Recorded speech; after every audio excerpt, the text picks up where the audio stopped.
don't get caught up in the millions, yeah. Yeah, I'ma make this shit hot. Oh, I'ma light this shit up. Yeah, I'ma make this shit hot. Oh, I'ma light this shit up.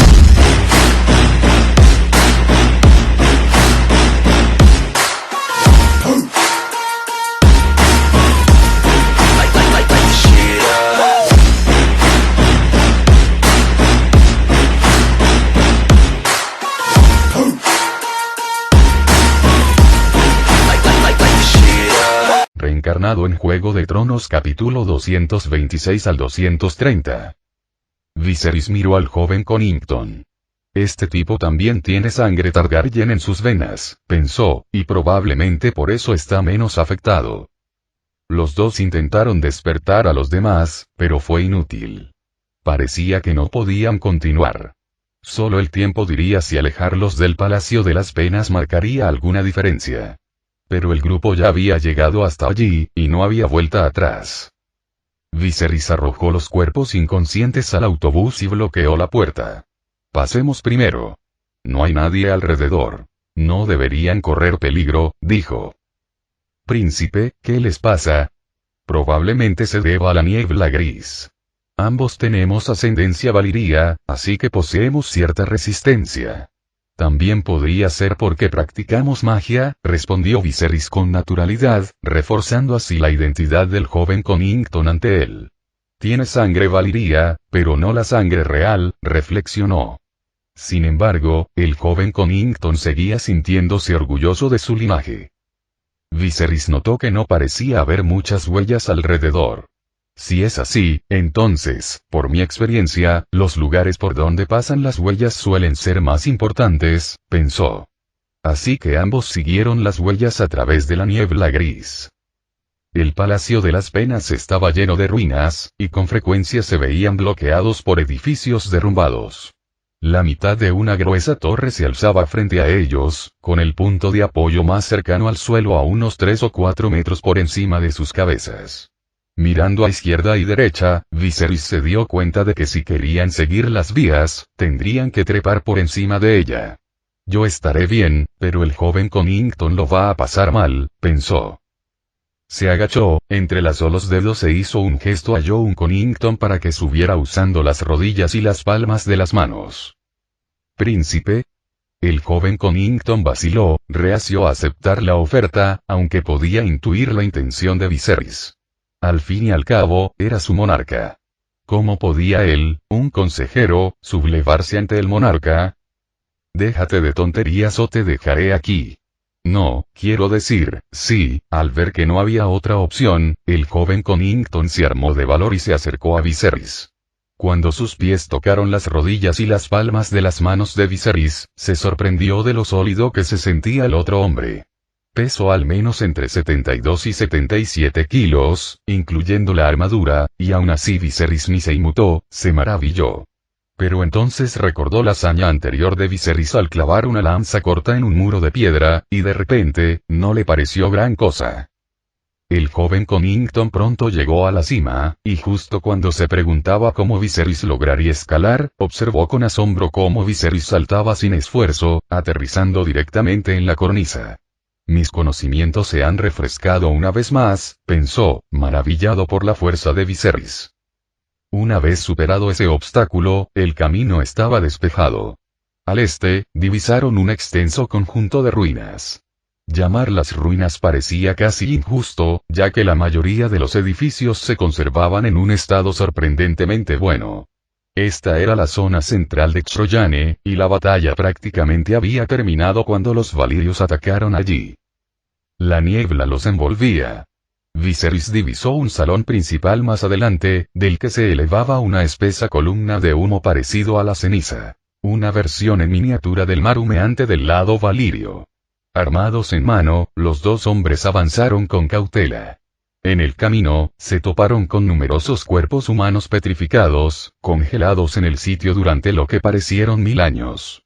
Parecía que aquellos infectados con la Soria Gris se habían conservado, todos en posturas de terror, como si huyeran de una presencia inimaginable dentro del palacio lleno de humo.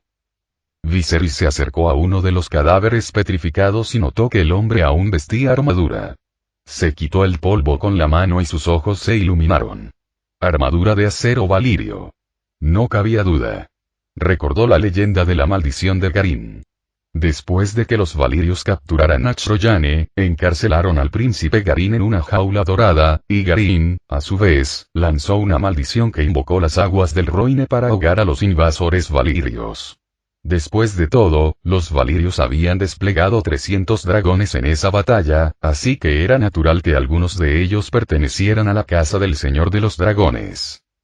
En la era de la magia, el valor de las armaduras de acero valirio era incalculable. Si buscamos con atención por aquí, pensó, podríamos encontrar fácilmente una docena, quizás incluso 20, de armaduras de acero valirio. Pero la tarea inmediata era encontrarse con la dama encapuchada. Viserys tomó nota mental del lugar y continuó su camino con el joven Connington a su lado. Tras caminar durante media hora, llegaron a una gran plaza. Dispersos por el lugar se encontraban más cadáveres petrificados, algunos aún con armaduras que no se habían descompuesto en más de 1000 años. Probablemente armaduras de acero valirio, pensó Viserys mientras observaban la escena. La plaza era inmensa, del tamaño aproximado de 5 estadios de fútbol, y en su centro se alzaba el salón principal del Palacio del Dolor. Cruzando la plaza, los dos hombres se acercaron a las escaleras que conducían al gran salón. Allí también encontraron 7 u 8 cuerpos acorazados, probablemente cubiertos de acero valirio. Pero esto no era del todo sorprendente. Por aquel entonces, Valiria aún era un imperio floreciente, y objetos como las espadas y armaduras de acero valirio probablemente se consideraban artículos de lujo. Aún así, se preguntó Viserys, ¿cómo es posible que los ancestros Targaryen tuvieran una posición tan baja en la sociedad valiria que ni siquiera poseyeran una armadura de acero valirio? Continuaron subiendo los escalones de piedra cubiertos de musgo hasta llegar a la puerta del salón principal. A través del umbral, vislumbraron el interior. En el centro del salón se alzaba un trono enorme. Si bien el trono en sí no tenía nada de particular, lo que les llamó la atención fueron los 4 dragones vivientes que lo rodeaban. Cada dragón tenía el tamaño de un vagón de tren, con la cabeza erguida y la boca abierta, arrojando una espesa niebla gris al cielo abierto sobre el palacio sin techo. Quedó claro que la densa niebla que envolvía las penas provenía de estos dragones. Príncipe, susurró el joven Connington, tragando saliva con dificultad. La visión era abrumadora, sobre todo para un chico de 14 años que jamás había presenciado algo así. De hecho, incluso Viserys, que había recolectado minuciosamente huevos de dragón sin éxito, estaba atónito. Y allí estaban, ante él, 4 dragones vivos. Mientras vacilaba, sin saber si debía continuar, una voz resonó de repente desde el trono del salón principal. «Mierda», pensó Viserys. «No entiendo el idioma Roinar». Debido a la tenue luz y la densa niebla gris, Viserys y el joven Connington no se percataron de que alguien más estaba sentado en el trono. Al observar con más detenimiento, vieron una pequeña figura encorvada en el alto asiento. Debe ser la dama encapuchada, Valsa, pensó Viserys. Por lo que Viserys sabía, los únicos que aún hablaban el idioma Roinar eran los llamados huérfanos de aguas verdes en Dorne. Estos se habían negado a seguir a Nymeria a poniente, manteniendo obstinadamente su idioma y estilo de vida Roinar. Cuando estuve en Dorne, no pensé en aprender un idioma extranjero, recordó Viserys. Pero sí recordaba que Shira había mencionado que un Viserys de la casa Cenesta había buscado a la dama encapuchada. Eso significa que debería entender valirio, concluyó. Tras respirar hondo, Viserys dijo en voz alta. Princesa Valsa, yo soy Viserys. Su voz resonó en el vasto salón principal, pero la figura en el trono permaneció en silencio durante un largo rato. Finalmente, habló, pronunciando el nombre lentamente, como si hubiera despertado un recuerdo enterrado hacía mucho tiempo. Viserys, su voz se aceleró ligeramente, como si algo hubiera hecho clic en su mente. Viserys, Viserys, repitió, como si estuviera probando el nombre en su lengua. Viserys y Jon Connington permanecieron de pie justo fuera del salón, escuchando atentamente. Tú eres Viserys, consiguió decir finalmente la dama encapuchada. Inclinándose levemente, Viserys respondió. Mis respetos, princesa Balsa. Soy Viserys Targaryen. Targaryen, murmuró, dejando escapar un leve suspiro. Targaryen, Targaryen, y otra oleada de recuerdos pareció desplegarse en su mente. Tras un instante, una voz tenue surgió del trono. Nunca había oído hablar de, se decía que los Targaryen eran relativamente desconocidos en Valiria por aquel entonces. Al fin y al cabo, eran solo una de las 40 casas de señores dragón, pero ¿por qué eran tan poco notables? No importa, entra primero. Con su permiso, Viserys cruzó el umbral y entró en el salón principal. De reojo, divisó 2 escaleras curvas a ambos lados del salón, que se extendían hasta la parte trasera del trono y conducían a un segundo piso. Frente al trono, 7 cadáveres petrificados con armadura yacían arrodillados. Su postura sugería que alguna vez habían sido valirios. Algunos de ellos probablemente habían sido jinetes de dragones. Viserys y el joven Connington se acercaron a los cadáveres y se detuvieron ante el trono. La princesa Balsa, dijo Viserys. ¿Eres valirio?, preguntó ella. Sí, respondió Viserys tras una breve pausa. Valiria ya no existe, y yo solo soy un vestigio de ella. Un ruido provino del trono, un sonido que podría haber sido un resoplido o una respuesta. Tras un largo silencio, la figura sentada en el trono se puso de pie y comenzó a caminar hacia adelante. Mientras se alejaba de las sombras proyectadas por los dragones, una criatura con aspecto de momia, de aproximadamente 1,6 metros de altura y envuelta en vendas de pies a cabeza, se acercó a Viserys. Era la dama encapuchada, Balsa. Al ver por primera vez a un ser tan extraño, el joven Connington apoyó instintivamente la mano en la empuñadura de su espada. Viserys lo miró y le hizo un gesto para que se relajara. Mientras Balsa se acercaba, Viserys se sorprendió al percibir el aroma pomelo que emanaba de ella. Su cabeza también estaba cubierta con una tela, dejando al descubierto solo su boca y sus ojos. Vaya, tú también te llamas Viserys, comentó. Qué interesante. Cuando llegó junto a ellos, les preguntó. ¿Qué es lo que quieren de mí? Mi noble princesa Balsa, espero que permita que mi ejército atraviese Troyane, solicitó Viserys. Los ojos de Balsa brillaron con frialdad. Hace 1000 años, los ejércitos de los valirios llegaron a Troyane y destruyeron mi hogar. Y ahora, 1000 años después, los ejércitos de los valirios vuelven a Troyane. ¿Acaso pretenden destruirlo una vez más? Sus palabras estaban cargadas de un odio profundo. Viserys sabía que decir algo como, eso fue hace 1000 años. Lo que hicieron mis antepasados no tiene nada que ver conmigo, solo provocaría aún más a la dama encapuchada.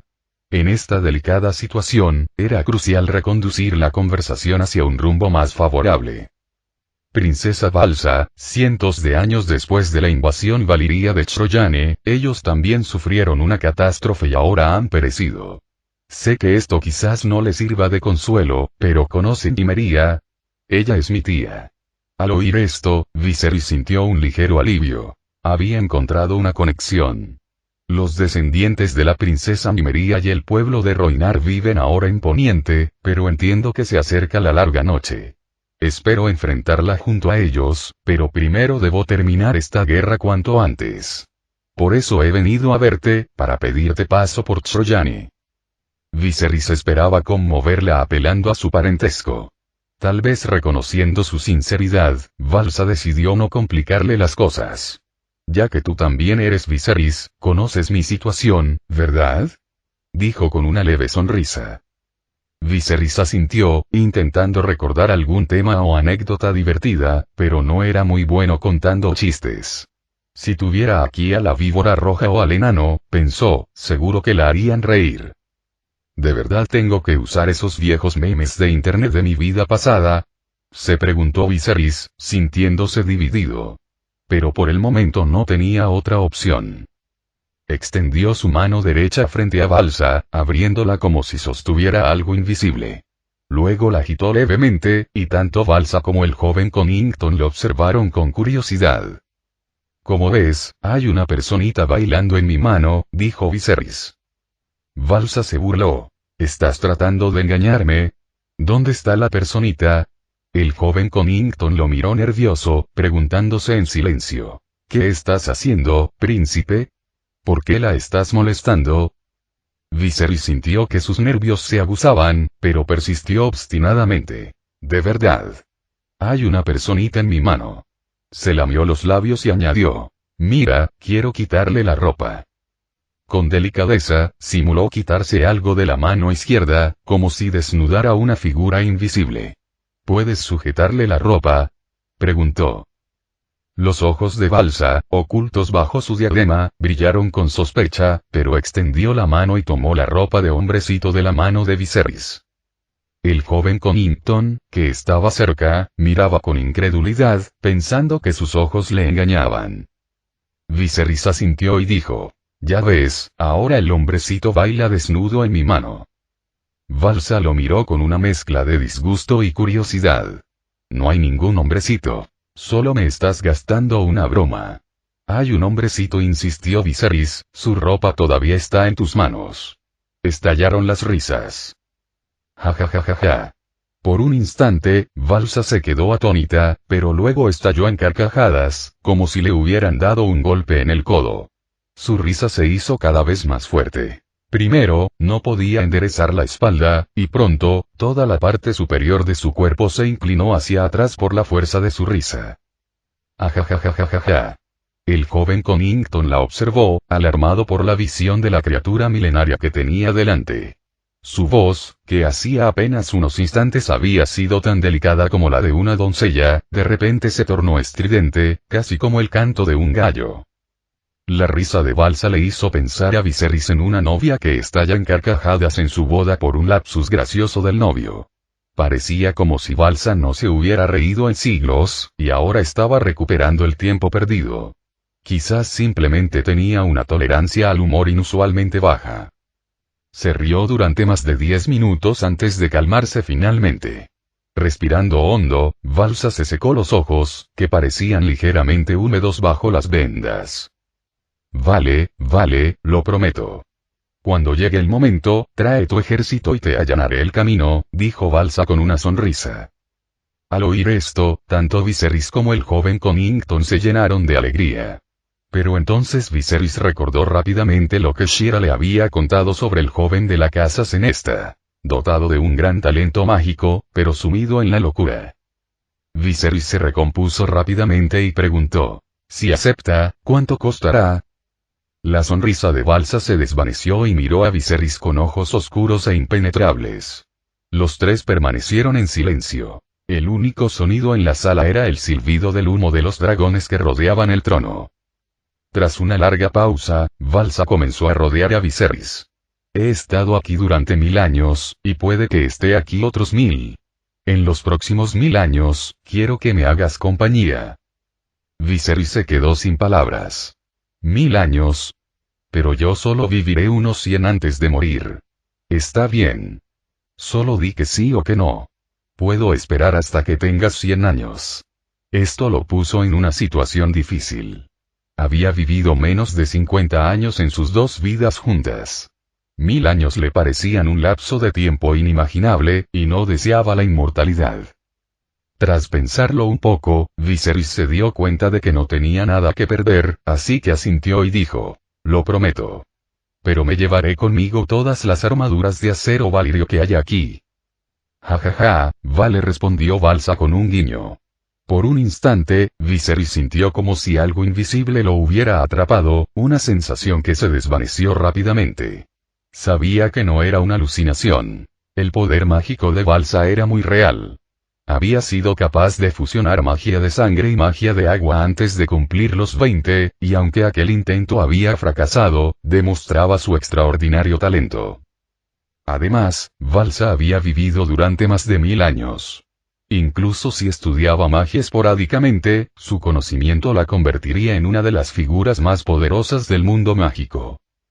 Una vez cerrado el acuerdo, Viserys estaba ansioso por marcharse, aunque sintió la tentación de preguntar si podía observar a los dragones de cerca. Sin embargo, temía que Valsa aprovechara la oportunidad para obtener otro favor, así que decidió esperar. Sin embargo, Valsa parecía reacia a dejarlos ir. No tengan tanta prisa. Nadie ha estado aquí en cientos de años. Por fin tengo con quien hablar, y esto es tan aburrido. Sus palabras no sonaban como las de una criatura milenaria, sino más bien como las de una chica solitaria y curiosa. Viserys sintió una punzada de inquietud al pensarlo. ¿Qué? ¿Hablas con cadáveres? ¿Por qué no con los muebles? Se preguntó, nervioso.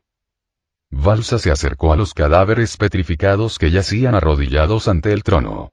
Le quitó a uno de ellos algo que parecía una corona y se la colocó a otro, murmurando para sí misma. Hoy te toca ser rey.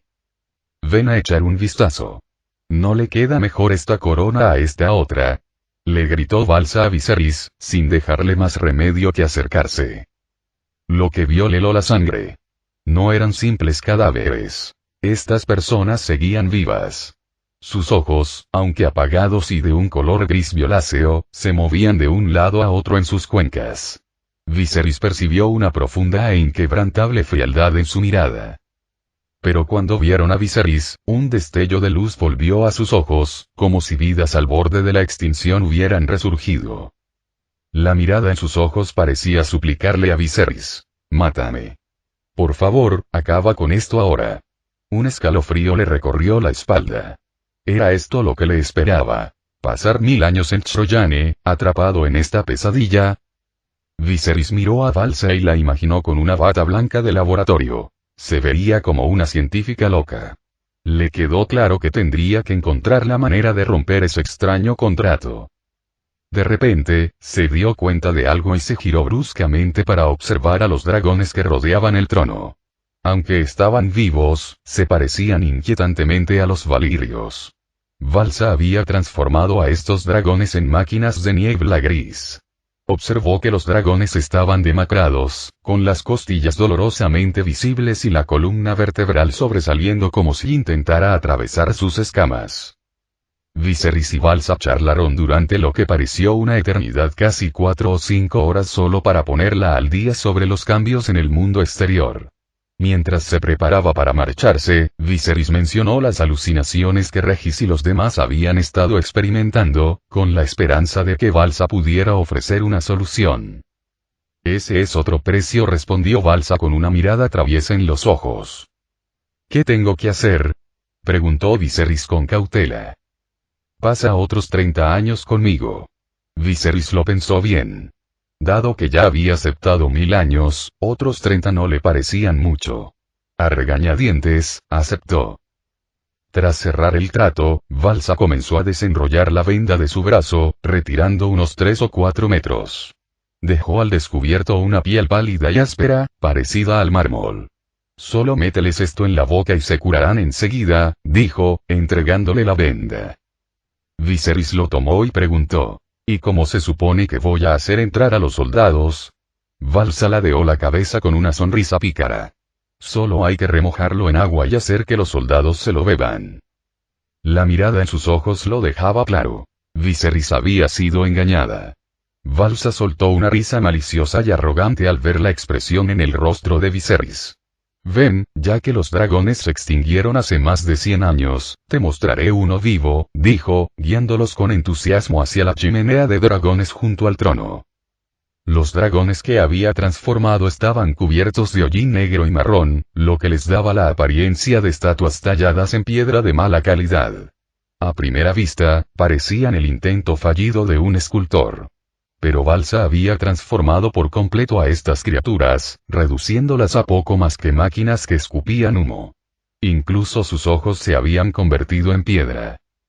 Viserys observó que los dragones, cada uno del tamaño aproximado de un vagón de tren, podían duplicar su longitud si se incluían sus colas.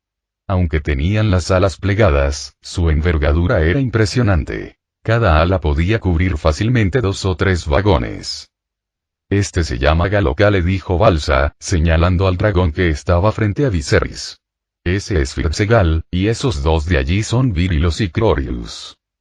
Viserys reflexionó un momento, imaginando que, tras la caída de Valiria, los Targaryen habían utilizado con audacia los nombres de los dioses valirios para nombrar a sus dragones. De cerca, notó que las escamas de este dragón eran del tamaño de una oreja humana. Sin embargo, cada escama presentaba leves signos de erosión, con hoyuelos y asperezas. El dragón no solo había perdido su color original, sino que parecía estar completamente desprovisto de vida. Intrigado, Viserys posó con cautela la mano sobre el dragón para ver si reaccionaba. La textura era áspera, lo que confirmó su sospecha de que las escamas también se habían petrificado. Esperó con expectación la respuesta de su panel. Al fin y al cabo, tocar hueso de dragón y sangre de dragón había otorgado puntos de atributo anteriormente, así que no había razón para que tocar un dragón vivo no produjera una respuesta similar. Sin embargo, pasó un segundo, luego 3, 5, 10, transcurrió medio minuto, pero no hubo respuesta. ¿Será que el sistema no lo reconoce debido a las modificaciones de Balsa? Se preguntó Viserys, manteniendo la compostura como si nada hubiera pasado. Balsa y el joven Connington lo observaban atentamente. Justo cuando estaba a punto de rendirse, la familiar señal apareció ante sus ojos. Tocar a un dragón medio vivo otorga 239 puntos de atributo más de 200 puntos. Un destello de sorpresa cruzó los ojos de Viserys. Esto equivalía a la acumulación de más de medio mes, lo que significaba que podría incubar dragones antes de lo previsto. Todavía quedaban 3 dragones, y si lograba tocarlos a todos, tendría suficientes puntos para incubar un dragón en cuanto regresara. Sin embargo, Viserys también notó un detalle crucial en el panel. Estaban medio vivos. Esto significaba que los dragones se encontraban en un estado similar al de los señores dragón, ni completamente vivos ni completamente muertos. ¿Qué te parece? ¿Es diferente de lo que esperabas?, preguntó Balsa con tono curioso. No sabría decirlo. Nunca antes había tocado un dragón de verdad. Para disimular su comportamiento inusual, se volvió hacia el joven Connington y le dijo: «Inténtalo tú también». «Sí, príncipe», respondió el joven Connington, acercándose a los demás dragones y colocando su mano sobre cada uno de ellos. Tocar a un dragón medio vivo otorga 259 puntos de atributo. Tocar a un dragón medio vivo otorga 238 puntos de atributo. Tocar a un dragón medio vivo otorga 268 puntos de atributo. Los 4 dragones moribundos le proporcionaron a Viserys casi 1000 puntos de atributo, más que suficientes si decidía usarlos para un sacrificio. Los dos deambularon un poco más por el salón principal, y justo cuando Viserys estaba a punto de marcharse, Balsa se ofreció a mostrarles la tumba del príncipe Garin. Sin embargo, a Viserys le preocupaba el tiempo. Necesitaban abandonar las penas y dirigirse directamente a encontrarse con el Señor de los Caballos, y cualquier retraso podría afectar negativamente su moral. «Bueno, ya tendremos tiempo para eso más tarde. Te estaré esperando», dijo Balsa, dejando la invitación suspendida en el aire. Viserys accedió a regañadientes. Al salir del salón principal, le pidió al joven Connington que guardara en secreto la promesa de 1000 años. El joven Connington comprendió la intención de Viserys y aceptó de inmediato. De regreso, le quitaron una armadura de acero valirio a uno de los cuerpos petrificados y se la pusieron antes de dirigirse al autobús mágico donde Regis y los demás los esperaban.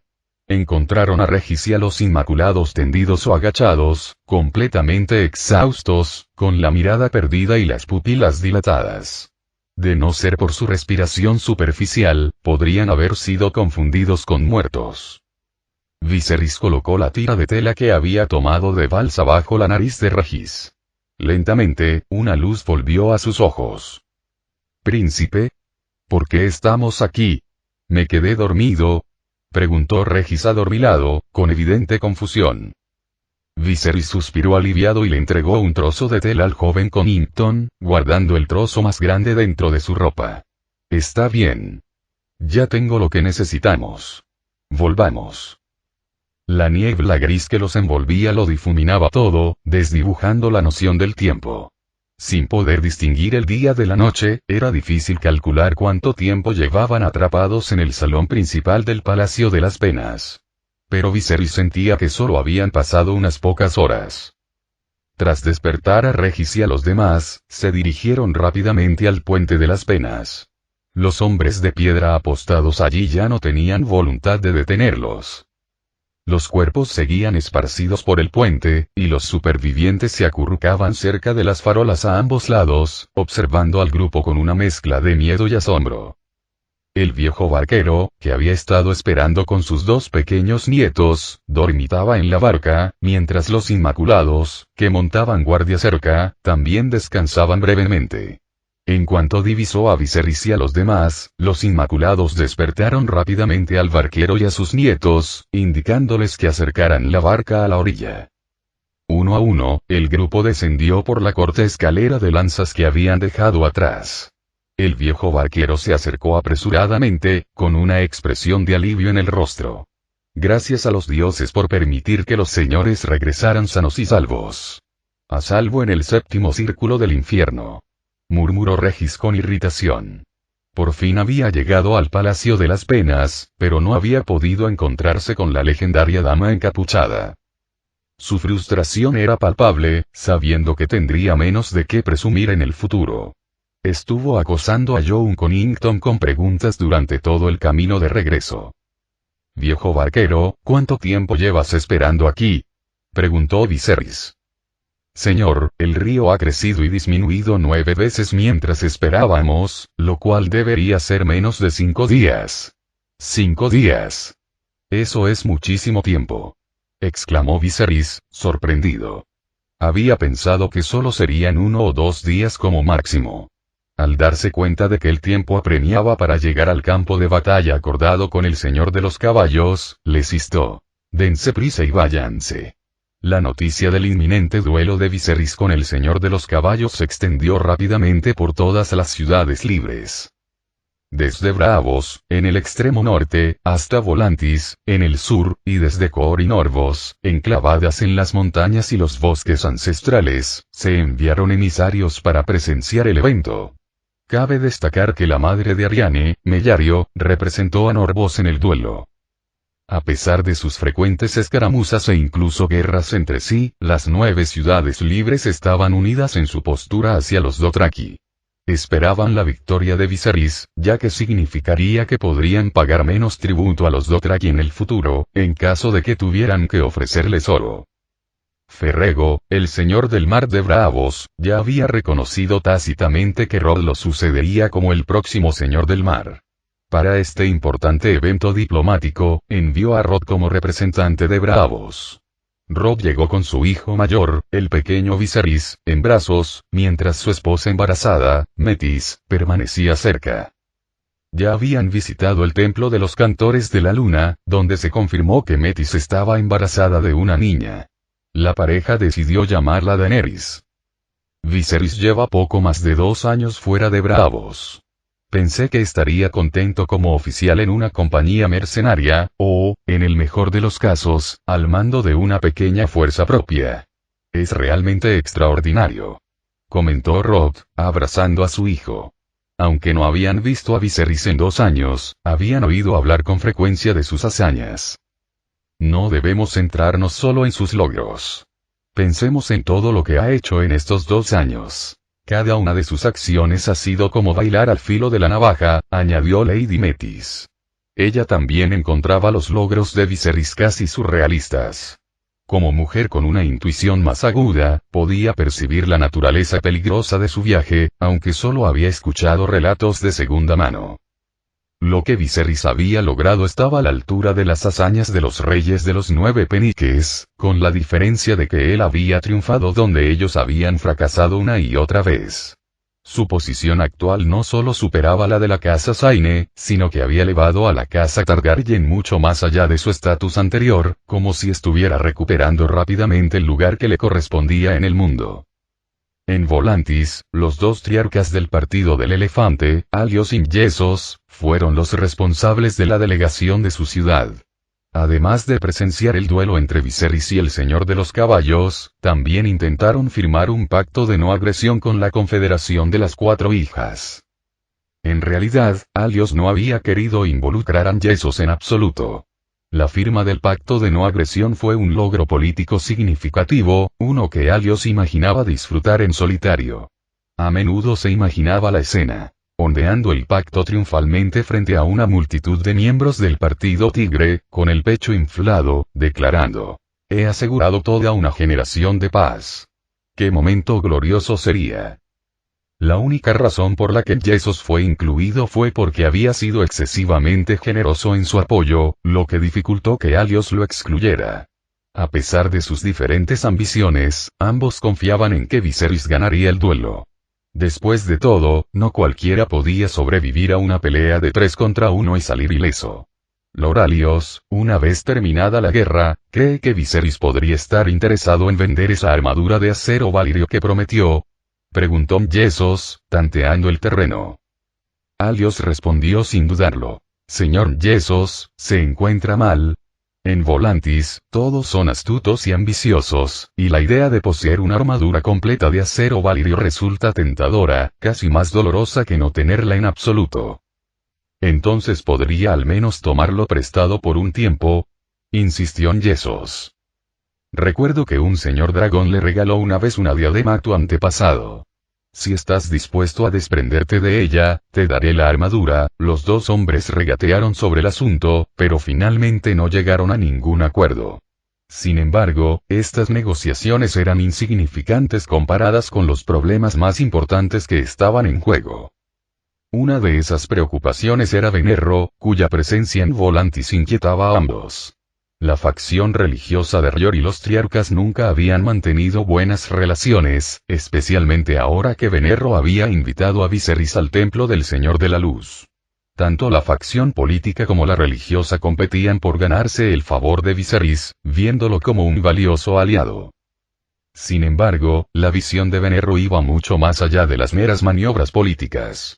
Entre las llamas, había visto a los seguidores de la Cabra Negra y sabía que el conflicto entre estas facciones marcaría el futuro de esos durante el siglo siguiente.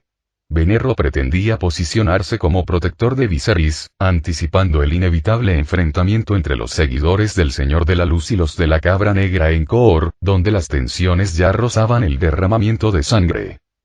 Pero los seguidores de la Cabra Negra no eran los únicos que se movían. Incluso los hechiceros de Carta habían enviado emisarios a las tierras disputadas. Al frente de ellos estaba nada menos que Pyat Pree, el hechicero que en la historia original intentó robar la fuerza vital de la Madre de Dragones. Sin embargo, la situación era complicada y Pree no sabía cómo abordar a Viserys y Daenerys. Lo único que podía hacer era ir paso a paso. De entre todos los implicados, Connington era el más ocupado. No solo tenía que coordinar los suministros para el ejército, sino que también debía recibir a los enviados de todas partes en nombre de Viserys. Con apenas horas de sueño cada noche y el ejército marchando hacia el río Lorulu, había convertido su carreta en una oficina improvisada. La mayor parte del tiempo, dependía de los cigarrillos para mantenerse despierto, llenando su vagón con una constante nube de humo. Cualquiera que entrara pensaría que estaba en llamas. ¿Así que ustedes dos están aquí en nombre de la casa Tyrell?, preguntó Connington, mirando a los dos bastardos enviados por la vieja Rosa. No pudo evitar sentirse un poco irritado. Ni siquiera Dorne había enviado representantes tan insignificantes. Al fin y al cabo, la mismísima Víbora Roja había venido a servir de enlace con Viserys. 300 años atrás, la casa Tyrell no había sido más que la administradora de la casa Gardener. No tenían mucha sangre de Gardgrenand en sus venas, y sin embargo, allí estaban, enviando a 2 bastardos como enviados. Se sentía como un insulto. Lord Griff, entendemos su frustración, dijo Garrett, intentando tranquilizar a Connington, aunque era evidente que se sentía incómodo entre el denso humo del carruaje. Benditos sean el rey y los dioses, pero el príncipe Viserys ha ascendido tan rápidamente en los últimos años que Lord Mace nos envió a contactar con él. Su razonamiento era comprensible. Durante la rebelión de Robert, la casa Tyrell se había mantenido fiel a la casa Targaryen y, por lo tanto, había estado bajo la mayor vigilancia y presión del rey Robert. Con Huillas, el mayor, discapacitado, Loras ocupado con Renly y Garland como único disponible, no tenían muchas opciones para enviar un enviado de mayor prestigio. Final del capítulo.